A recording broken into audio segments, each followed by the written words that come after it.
ছয় দফা দাবিতে রাজধানীর তেজগাঁওয়ে ৭ রাস্তা মোড় অবরোধ করে বিক্ষোভ করছেন পলিটেকনিকের একদল শিক্ষার্থী। সকাল ১০টার দিকে শুরু হয় এই বিক্ষোভ। এতে ওই সড়কে যান চলাচল বন্ধ রয়েছে, চরম ভোগান্তিতে পড়েছেন যাত্রীরা। এদিকে কুমিল্লা, নরসিংদী, সিলেট, দিনাজপুর ও গোপালগঞ্জেও মহাসড়ক অবরোধ করে বিক্ষোভ করছে পলিটেকনিক শিক্ষার্থীরা। তাদের ৬ দফা দাবির মধ্যে রয়েছে জুনিয়র ইনস্ট্রাক্টর পদে ক্রাফট ইনস্ট্রাক্টরদের ৩০% প্রমোশন কোটা এবং ডিপ্লোমা ইন ইঞ্জিনিয়ারিং কোর্সে যে কোনো বয়সে ভর্তির সুযোগ বাতিল করতে হবে। এছাড়া স্বতন্ত্র কারিগরি এবং উচ্চশিক্ষা মন্ত্রণালয় প্রতিষ্ঠা এবং কারিগরি শিক্ষা সংস্কার কমিশন গঠন। পলিটেকনিক ও মনোটেকনিক ইনস্টিটিউট থেকে পাশ করা শিক্ষার্থীদের উচ্চশিক্ষার সুযোগ তৈরিতে উন্নত টেকনিক্যাল বিশ্ববিদ্যালয় প্রতিষ্ঠার দাবিও শিক্ষার্থীদের।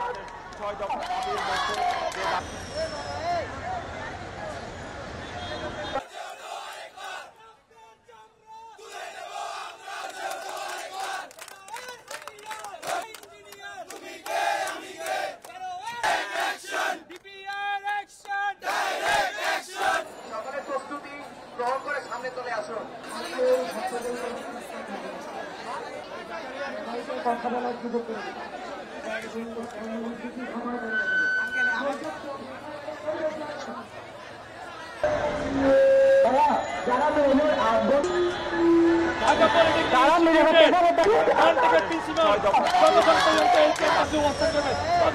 আমাদের শিক্ষার্থী এখানে অবস্থান করবে। জুনিয়র ইনস্ট্রাক্টর পদে ক্রাফট ইনস্ট্রাক্টরদের পদোন্নতির হাইকোর্টের যে অবৈধ রায় তা অনতিবিলম্বে বাতিল করতে হবে।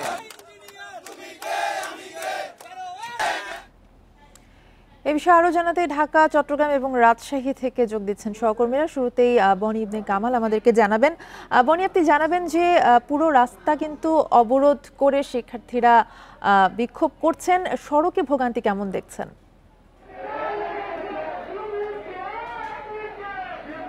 বান্ডেল থাকলে প্রতি সেনমানিতে টাকা বাঁচবে। বিকাশ সেনমানি বান্ডেল কিনে জিতুন প্রতি লেনদেনে। নিশ্চয়ই শিক্ষার্থীদের যে ৬ দফা দাবি, সেই দাবিতে কিন্তু আজকে আন্দোলন চলছে। এর আগেও তারা একই দাবিতে আন্দোলনে নেমেছিলেন। যদি আপনাকে সার্বিক পরিস্থিতি দেখায়, আপনি নিশ্চয়ই দেখতে পাচ্ছেন যে শিক্ষার্থীরা কিন্তু এই মুহূর্তে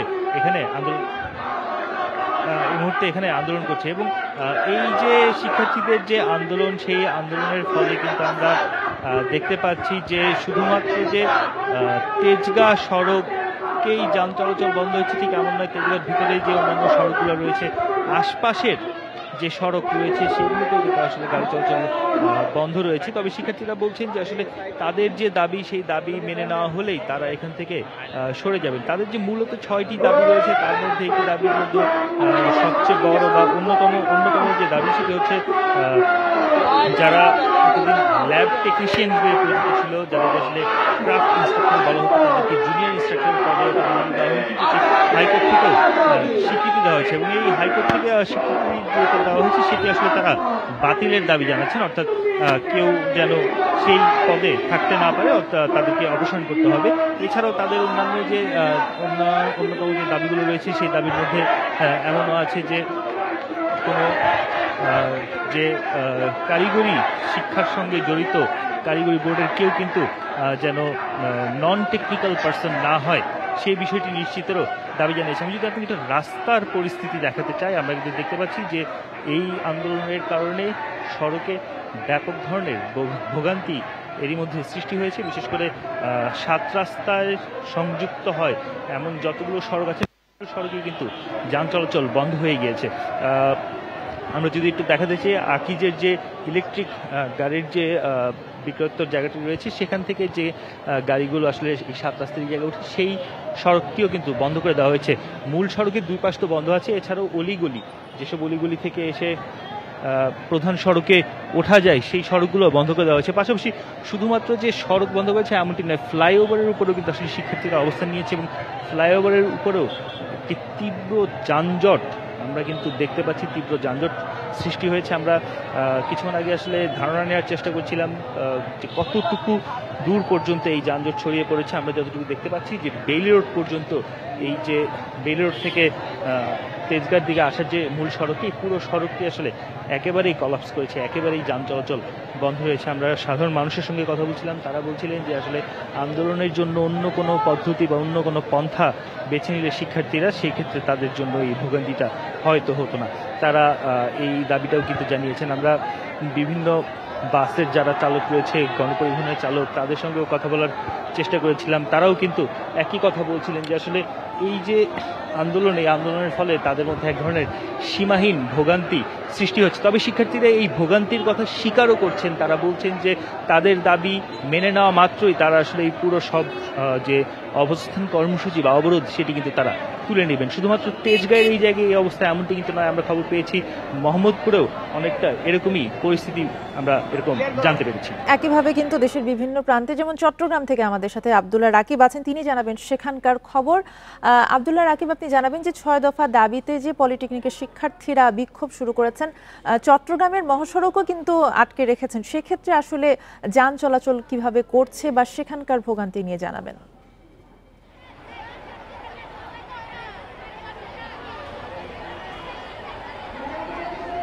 12:30 থেকে যে সড়ক অবরোধ কর্মসূচি শুরু করেছেন চট্টগ্রামের সরকারি বেসরকারি পলিটেকনিক ইনস্টিটিউটের শিক্ষার্থীরা, সেটি এখনো চলমান। মানুষের আসলে ভোগান্তি ব্যাপক আমরা যদি বলতে চাই। এখানে এটি চট্টগ্রামের প্রধান সড়ক, অর্থাৎ 2 নম্বর গেট মোড়ে শিক্ষার্থীরা অবস্থান নিয়েছেন এবং এখানে চারপাশে শত শত গাড়ি আমরা দেখছি আটকা পড়েছে। পণ্যবাহী গাড়ি থেকে শুরু করে যাত্রীবাহী ব্যক্তিগত গাড়ি দুই পাশে আটক করে রেখেছে শিক্ষার্থীরা, প্রতিবন্ধকতা দিয়ে রেখেছে, ফলে কোনো গাড়ি এখানে চলাচল করতে পারছে না এবং শিক্ষার্থীরা সড়কের মাঝখানে তারা বসে অবস্থান নিয়েছেন এবং স্লোগান নিচ্ছেন। আমরা কিছুক্ষণ আগে আসলে শিক্ষার্থীদের সাথে পুলিশ প্রশাসন, বিশেষ করে আইন শৃঙ্খলা রক্ষাকারী বাহিনীর একটি উত্তেজনাকর পরিস্থিতি তৈরি হয়েছিল। অর্থাৎ আইন শৃঙ্খলা রক্ষাকারী বাহিনী শুরু থেকে এখানকার পর্যবেক্ষণ করছিলেন এবং তারা দূরে দাঁড়িয়ে আসলে এই পরিস্থিতিকে সামলানোর চেষ্টা করছেন এবং শিক্ষার্থীদেরকে কিভাবে তাদেরকে সরানো যায়। কিছুক্ষণ আগে তাদেরকে সরানোর চেষ্টা করলে শিক্ষার্থীদের সাথে একটি বাকবিতণ্ডার মতো পরিস্থিতি তৈরি হয়।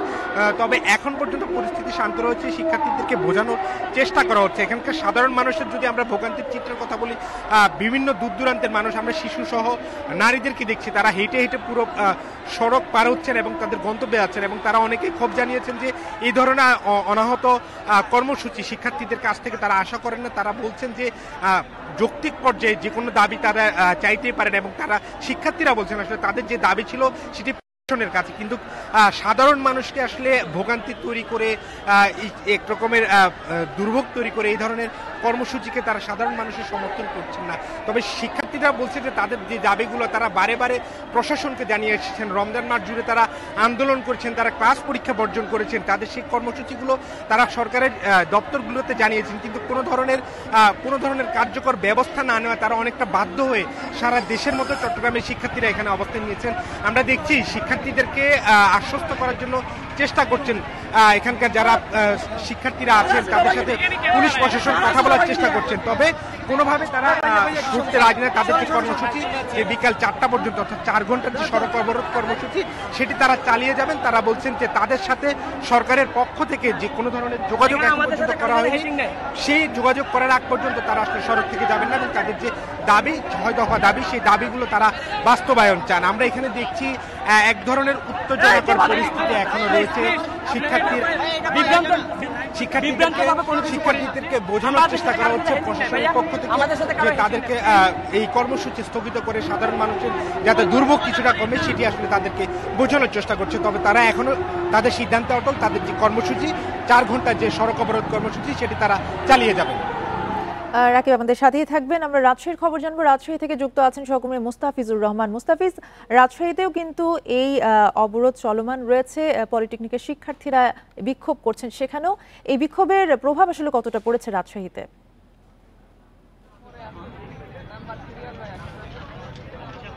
দেখুন, যখন ওই সড়ক পথ অবরোধ করে, রেলপথ অবরোধ করে কোনো বিক্ষোভ হয় বা কর্মসূচি পালন করা হয়, তখন স্বাভাবিকভাবেই কিন্তু সড়কের গাড়িগুলো থমকে যায় এবং রেল কিন্তু থমকে যায়, যার ফলে যাত্রী দুর্ভোগ বা জনদুর্ভোগ সেটি কিন্তু বাড়ে। কিন্তু এখানে যারা শিক্ষার্থীরা রয়েছেন তারা কিন্তু একটি কথা বলছিলেন যে তারা দীর্ঘ 6 মাস ধরে কিন্তু আন্দোলন করে আসছেন। তারা এতদিন তারা ক্যাম্পাসের গণ্ডির মধ্যেই কিন্তু তারা সীমাবদ্ধ ছিলেন, কিন্তু বাধ্য হয়ে আজকে তারা রাস্তায় নেমেছেন। ঠিক গতকাল থেকে আমরা দেখেছিলাম যে রাজশাহী নগরীর রেলগেট এলাকায় তারা অবরোধ অবরোধ করেছিলেন এবং পরবর্তীতে সেনাবাহিনীর সদস্যরা এসে যান চলাচল স্বাভাবিক করে এবং এরপরে পরবর্তীতে আমরা দেখেছিলাম যে শিক্ষার্থীদের একটি দল জেলা প্রশাসকের কাছে তাদের স্মারকলিপি প্রদান করেছিল এবং সেখান থেকে কিছুটা আশ্বস্ত হয়েছিল, কিন্তু তারপরও আজকে তারা এসেছে যে তারা ঠিক আস্থার যে জায়গাটি সেটি এখনো নিশ্চিত হতে পারেনি। তাদের যে 6 দফা যে দাবি রয়েছে এবং তারা বলছেন যে এটি তাদের আজকের দাবি নয়, এটি তাদের দীর্ঘদিনের দাবি এবং এটি মানতে সরকার পক্ষ কখনো আগ্রহ দেখায়নি এমনকি অভিযোগ করেছেন। আমি যদি তাদের দাবিগুলো বলি যে জুনিয়র ইন্সট্রাক্টর পদ, ক্রাফট ইন্সট্রাক্টরদের অবৈধ পদোন্নতি রায় বাতিল করতে হবে। এছাড়াও কিন্তু এখানে একটি কথা বলা হয়েছে যে কারিগরি সেক্টর পরিচালনার ক্ষেত্রে সহকারী পরিচালক, বোর্ড চেয়ারম্যান থেকে সচিব এবং সংশ্লিষ্ট সকল কর্মকর্তাই কারিগরি শিক্ষার অধীনে কিন্তু হতে হবে এমনটি কিন্তু দাবি রয়েছে এবং শিক্ষার্থীরা বলছিলেন যে তাদের এই ডিসিপ্লিনের তারা যে ডিসিপ্লিনে পড়াশোনা করছে ঠিক সেই ডিসিপ্লিনের প্রশাসনিক লোকজন, প্রশাসনিক কর্মকর্তারা থাকবেন, শিক্ষক থাকবেন, এটি কিন্তু তাদের প্রত্যাশা এবং তাদের যৌক্তিক দাবি সরকার মেনে নেবে। নানা বন্ধ তাদের এই অবস্থান কর্মসূচি চালিয়ে যাবে বলে জানাচ্ছেন রাজশাহী থেকে সর্বশেষ। রাজধানীর তেজগাঁ, চট্টগ্রাম এবং রাজশাহী থেকে জানাচ্ছিলেন আমাদের সহকর্মীরা।